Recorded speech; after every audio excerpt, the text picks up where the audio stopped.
Okay, so today we're making a quick video on how to change a flat tire. All right, so all the parts that you need, make sure they're all in the trunk of your car beforehand.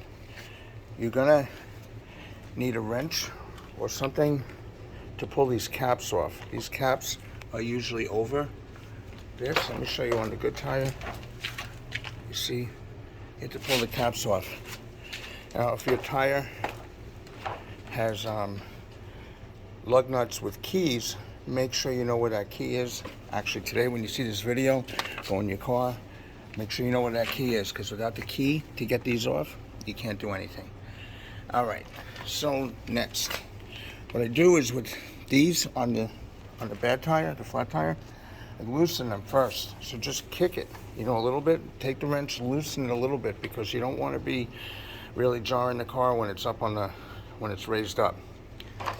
All right, you raise the car, you look under the car.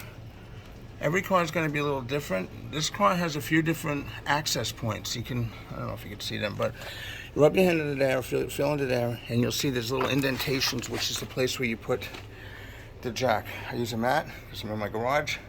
This is like a rocky surface. That's no good.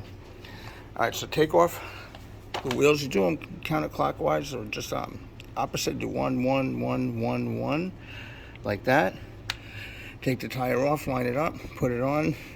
Just find one of these at least, put one in, 1, 1, 1, 1, and tighten them. Not the last tight, just a little tight, pretty tight as you can without shaking the car, because you don't want to shake it off of the jack. You don't want to have a problem. Never put your foot under here in case something happens. Don't do what I'm doing right now. Don't stand behind the car, just in case something happens.